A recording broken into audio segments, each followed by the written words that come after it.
And that was the truth. Our magazine, Bruce Springsteen's on the cover.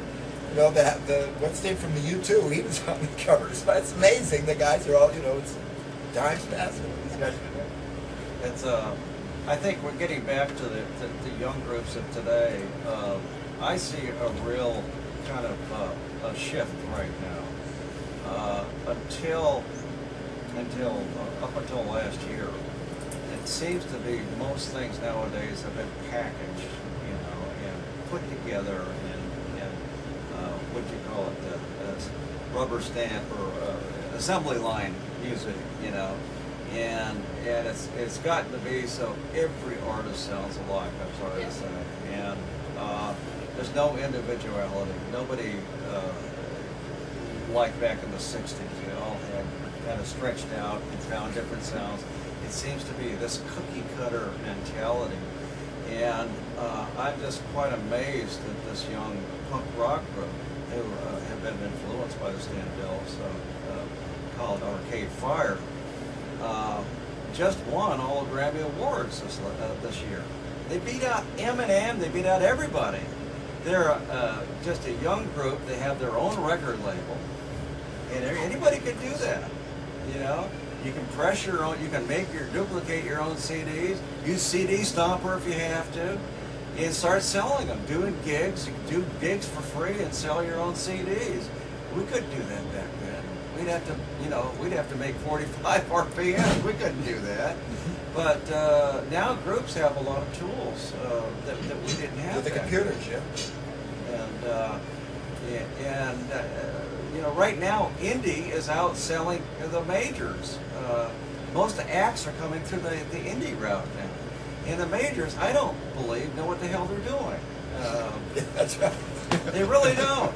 They're running scared right now. They're losing money. They lost, you know, like millions of dollars last year. They keep on losing money, and so they really don't know, you know, what's up next, you know. And they go run this way, run that way, you know. They put so much money behind one thing, and then some of these groups, they get with their computer. They put in Pro Tools. They can put sounds, any sound. You can buy a disc that has 1,000 sounds. You could buy a disc with 10,000 sounds.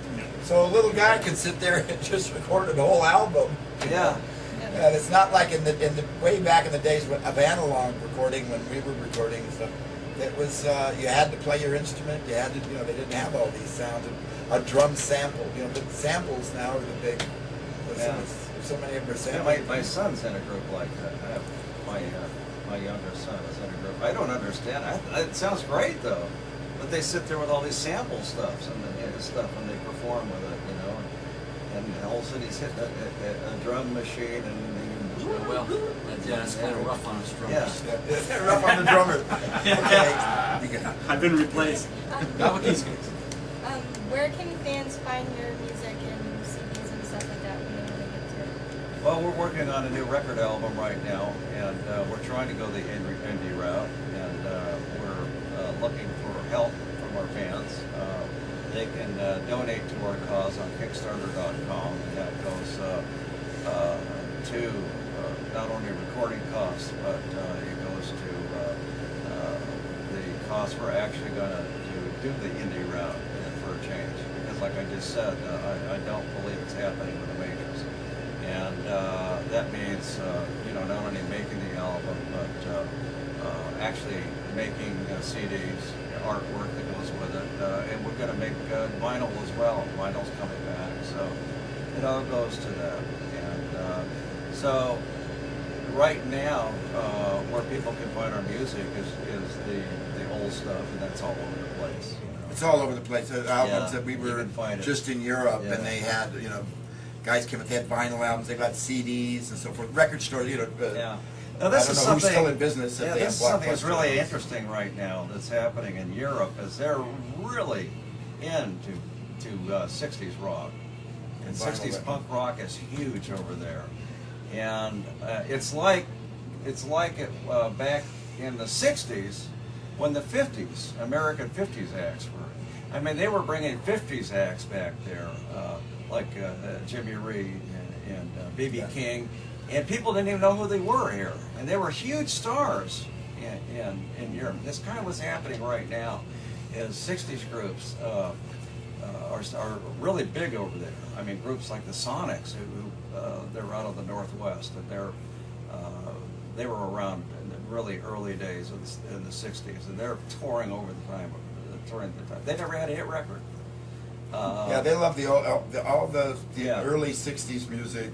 Yeah, and they're going nuts over it right now. The kids are we're going to be touring there the end of this year.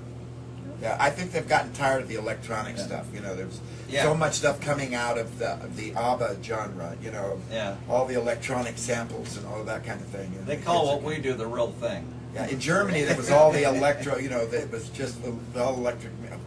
Now they really love the old stuff. It was amazing to see how it. We did a couple interviews. Adam came. You know, he knew about the Sandells for a long time before I ever joined the group, and he kind of followed us, and he knew a lot of our songs, you know, and when he joined, he fit right in because he knew the songs, he knew all this, everything we were doing. He knew better than we did. We'd forgotten more. He said, "No, that's not how the Sandells." We forgot. Yeah, exactly.